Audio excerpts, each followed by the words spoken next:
Հարգելի հետևորդներ, ABC լուրերն ուղիղ եթերում սկսում է իր աշխատանքը, ես Գառնի Մութաֆյանն եմ, բարի առավոտ։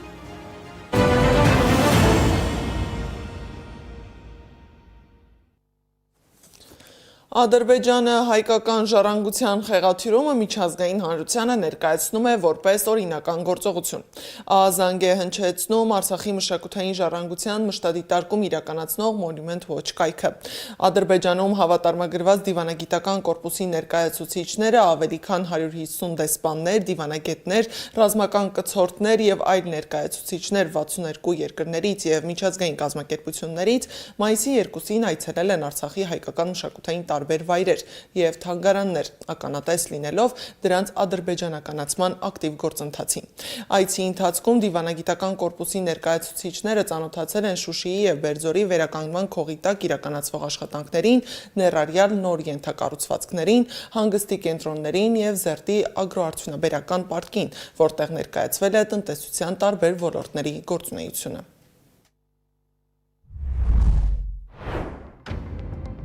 Ըստ մշակութային կարևորության չափանիշի, ժառանգության պատմական արժեքի պահպանում նշանակում է, թե ինչպես են պահպանված արժեքի պատմական ապացույցները։ Եվ ավելին, ցանկացած միջամտություն, որն արվում է ժառանգության հետ, հանգեցնելով մշակութային կարևորության այս կամ այն տարի կորստին, պատմական, գեղագիտական, հոգևոր եւ սոցիալական առումներով, զրկում է ժառանգությունն իր հիմնական նշանակությունից, ոչնչացնելով այն։ Իսկ քաղաքական հայտարարություններում կան հստակ նկրտումներ ու հանդուգն խոսույթ։ Իլհամ Ալիևը օկուպացված կովսական այցի ընթացքում ասել է, որ Հայաստանում որոշ քաղաքական ուժեր ապրում են Ադրբեջանի նկատմամբ պատելության զգացումով։ Նա զգոնության կոչ է արել եւ հնչեցրել է մեղադրանքների հերթական չափաբաժինը հայկական կողմի հասցեին, հայտարարելով մասնավորապես 60,000 հեկտար անտառային ֆոնդի ոչնչացման մասին։ Որևէ կարիք չկա Հայաստանը մեզնից պաշտպանելու, մենք հասել ենք նրան, ինչի նպատակը դրել էինք մեր առաջ։ ՀԿ գործադիր մարմնի անդամ Արտակ Զաքարյանն անդրադարձել է Ադրբեջանից եկող հայտարարություններին։ Նա ընդգծել է, որ Ադրբեջանում կան քաղաքական միավորներ, լրատվամիջոցներ, անհատներ, պետության հովանավորությամբ գործող կազմակերպություններ, որոնք Հայաստանի որոշ տարածքների նկատմամբ ունեն նկրտումներ։ Ադրբեջանում կա իշխանություն, որն արդեն բռնակցել է Արցախը, ցեղասպանական վտանգի ներքո իրականացրել է էթնիկ զտում, օկուպացրել է Հայաստանի ինքնիշխան տարածքները, դա չի խոսում խաղաղության մասին։ Այս մակարդակի հայտարարությունների ու արտահայտությունների ֆոնին պաշտոնական Երևանը շարունակում է աշխատել իր խաղաղության օրակարգի շրջանակում։ Ադրբեջանի արտգործնախարար Ջեյհուն Բայրամովը հայտնել է, որ հայ-ադրբեջանական սահմանին շարունակվում են սահմանազատման եւ սահմանագծման աշխատանքները։ Նրա խոսքով մեծածավալ գործընթաց է։ Շահին Մուստաֆաևը այցելել է Հայաստան եւ ստորագրվել է 3 փաստաթուղթ։ Դրանք ուրվագծում են հետագա աշխատանքների ընթացակարգերը։ Իսկ մինչ պաշտոնական Երևանը փորձում է հարաբերությունները կարգավորել Ադրբեջանի հետ, նոր լարվածություն է առաջանում հայ-ռուսական հարաբերություններում։ Կրեմլի խոսնակն ընդգծել է, Հայաստանի ԵՄ գագաթնաժողով կազմակերպելը նորմալ է, բայց նորմալ չէ հակառուսական արտահայտությունների հարթակ տրամադրելը։ Մոսկվան ցանկանում է բացատրություն ստանալ Երևանից այն բանի համար, որ Հայաստանը Վլադիմիր Զելենսկիին հակառուսական հայտարարությունների հարթակ է տրամադրել։ Ռուսաստանի համար ամենակարևորը այն է, որ Հայաստանը հակառուսական դիրքորոշում չընդունի։ Ռուսաստանը ողջունում է Հայաստանի ցանկությունը բոլոր ճակատներում լավ հարաբերություններ զարգացնելու, սակայն Զելենսկիին հակառուսական հայտարարությունների հարթակ տրամադրելը հակասում է Մոսկվայի եւ Երևանի միջև հարաբերությունների պահպանմանը։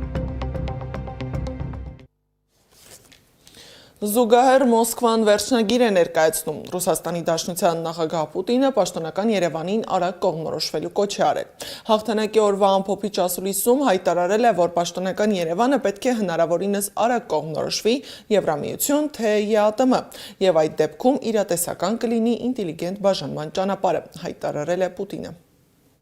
Դա իհարկե մեր գործը չէ, բայց տրամաբանական կլիներ, որ Հայաստանի քաղաքացիներն ընտրեին ԵՄ թե ԵԱՏՄ։ Դա կարելի է անել օրինակ հանրաքվեով, եւ կախված արդյունքներից մենք էլ մեզ համար եզրահանգումներ կանեինք, քանի որ ԵԱՏՄ անդամության շրջանակում Հայաստանը շոշափելի առավելություններ է ստանում։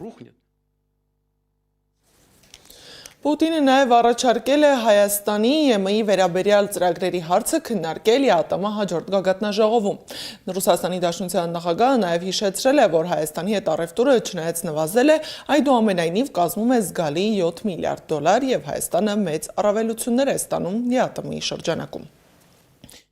Նյուզեյեմի հետ զրույցում արտգործնախարար Արարատ Միրզոյանն անդրադարձել է Պուտինի հայտարարությանը։ Նրա խոսքով, երբ գա պահը, որ Հայաստանը ընտրություն կատարի ԵԱՏՄ-ի և ԵՄ-ի միջև, կկատարի։ Այս պահին մենք Եվրասիական տնտեսական անդամ ենք, շարունակում ենք մեր գործունեությունը այդտեղ եւ նաեւ կարծիք չի, որ Հայաստանի Հանրապետության ժողովուրդն այսպես ասած եվրոպական հավաքություններ ունի, երբ որ այդ պահը գա որոշել։ Փորձագետների կարծիքով տեղի ունեցողը դեռևս ապրիլի 1-ին Կրեմլի հայտարարությունների շարունակությունն է, երբ Պուտինը բաց տեքստով ասել էր, որ երկու մաքսային միությունների անդամ լինելն անհնար է ըստ սահմանման, ակնարկելով, որ Հայաստանը չի կարող միաժամանակ շարժվել դեպի ԵՄ և մնալ ԵԱՏՄ-ում։ Ես շատ կուզենայի, որ ոչ Պուտինը, ոչ Մակրոնը, ոչ Շարլ Միշելը, ոչ այլ ոք այս պահին Հայաստանի մասին չխոսեին, որովհետև ով ինչ խոսում է, շատ այդպես վարպետորեն շուռ են տալիս հավաքական ընդդիմության դեմ եւ ծառայեցնում են, փորձում են ծառայեցնել իշխանության օգտին։ Մեզ պետք չի ոչ մեկի ոչ աջակցությունը, ոչ էլ առավել եւս միջամտությունը։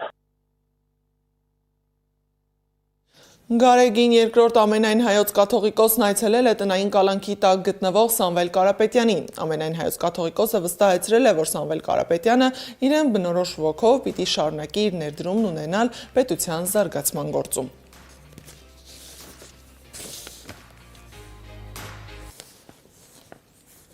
Նախընտրական քարոզարշավը շարունակվում է։ Հայաստան դաշինքը գեղարքունիքում էր։ Դաշինքի առաջնորդ Ռոբերտ Քոչարյանը վտանգավոր է համարել Հայաստանի գործող իշխանության քաղաքականությունը Ռուսաստանի նկատմամբ։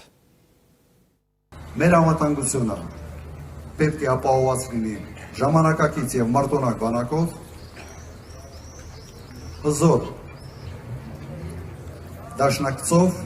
եւ ուժեղ առաջնորդով։ Այս երեք կոմպոնենտը միասին հնարավորություն կտա եւ ապահովել անվտանգությունը եւ տնտեսական մեր զարգացումը։ Հակառակ պարագայում մենք կանգնելու ենք եւ կանգնած ենք այսօր եւ անվտանգային ճգնաժամի առջեւ եւ մեր առջեվում կարող է լինել բավական լուրջ տնտեսական խնդիրներ։ Իշխան Սաղաթելյանն էլ ասել է, գործող իշխանությունը վերընտրվելու դեպքում խաղաղության անվան տակ փորձելու է պետականությունը եւ լինելիությունն առհասարակ դնել հարցականի տակ։ Մենք առաջարկում ենք եւ հստակ հայտարարում, որ այո, Արցախահայերը Արցախ վերադառնալու իրավունք ունեն եւ մենք ամեն ինչ անելու ենք, որ Արցախի ժողովրդի վերադարձի իրավունքը միջազգայնացնենք եւ ասում ենք, որ պետք է պայմաններ ստեղծվի Արցախահայերը ապրեն Հայաստանում, որպեսզի նաև պահպանվի այդ վերադարձի իրավունք։ Մենք ասում ենք, որ թույլ չենք տալու թշնամու պահանջով փոխել մեր սահմանադրությունը եւ հրաժարվել անկախության հռչակագրից։ Մենք ասում ենք, այո, հայ-թուրքական հարաբերությունները պետք է կարգավորվեն, բայց դա պետք է լինի առանց նախապայմանների։ Ուժեղ Հայաստան դաշինքի անդամներն էլ գորիսում էին։ Դաշինքի համակարգող Նարեկ Կարապետյանն իր ելույթում պատմել է քաղաքացիների հետ հանդիպումների եւ շփումների մասին, նշելով, որ մարդկանց ամենամեծ պահանջն այսօր անվտանգ, արժանապատիվ եւ կանխատեսելի ապագա ունենալն է։ Սամվել Կարապետյանը այս ամբողջ process-ի մեջ ոնց որ պրինցիպիալ մտել է, տենց է մինչև վերջ գնալու է ու ինքն է լինելու մեր երկրի մյուս առաջնորդը, եթե մենք բոլորս ուզենք։ Բայց այս խեղճությունը չենք ուզում լինի, չենք ուզում աշխարհի 87-րդ երկիրը գա սուրճ ճոճի մեր վրա։ Ու այդ փոխելու համար պետք է փոփոխություն լինի երկրում, ու այդ փոփոխությունը միակ ըստ բոլոր հարցումների, ըստ մարդկանց կանխատեսումների պետք է լինի ոչ նախկին, ոչ ներկա, այլ ապագա։ Ապագա։ Գիտեմ, ձեզ լավ ճանաչում եմ, գիտեմ շատ քաղցր խոսքեր չեք սիրում, դրա համար ուզում եմ ասեմ, որ ինչ խոսք ենք տալիս, այն ինչ որ պատմում ենք, դա մեր տեսլականն է։ այն ինչին, որ մենք հավատում ենք, անելու ենք գետի, որովհետև մեր խոսքը գետին գցելու դեռ փորձ չենք ունեցել։ Ինչ ասել։ Բարգավաճ Հայաստան կուսակցության քարոզարշավն էլ տեղի է ունեցել Աբովյանում։ Կուսակցության առաջնորդ Գագիկ Ծառուկյանը շեշտել է, որ երաշխավորված խաղաղություն է պետք եւ ընդմիշտ կփակենք պատերազմի դուռը։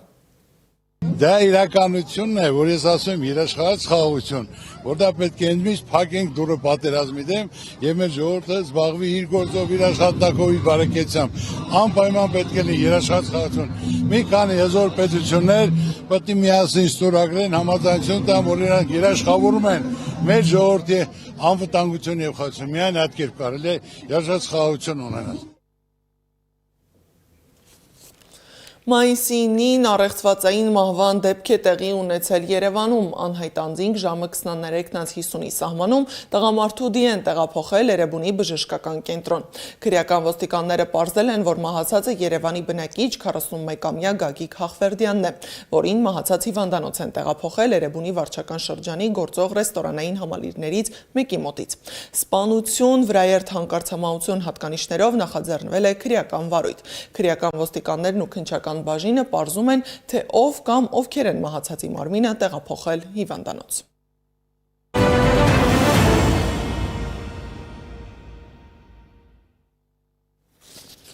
Միջազգային լրահոսից Սիրիայի մայրաքաղաքի թաղամասերից մեկում պայթյուն է տեղի ունեցել, կա 5 վիրավոր։ Սանա լրատվական գործակալությունը հայտնել է, որ Ալ-Վուրուդ թաղամասում պայթեցրել են միկրոավտոբուս, մեքենայի մեջ վարորդ կամ ուղևորներ չեն եղել, սակայն մոտակայքում գտնվող մարդիկ վնասվածքներ են ստացել։ Վիրավորները հիվանդանոցում են եւ ստանում են անհրաժեշտ բժշկական օգնություն։ Միջադեպի պատճառը դեռևս անհայտ է։ Իրանի նախագահ Մասուդ Փեզեշքյանը հայտարարել է, որ բանակցությունների նպատակը ազգային շահերի պաշտպանությունն է։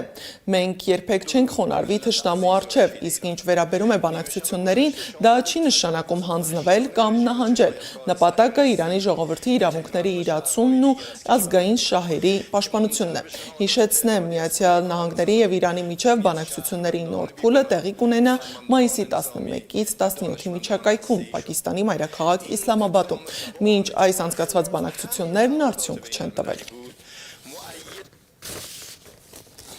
Պարենի համաշխարհային գներն ապրիլին աճել են արդեն 3-րդ ամիսն անընդմեջ։ ՄԱԿ-ի Պարենի եւ գյուղատնտեսության կազմակերպությունը հայտնել է, որ գնաճի պատճառը Մերձավոր Արևելքում շարունակվող հակամարտությունն է, որն ավելի է սրել համաշխարհային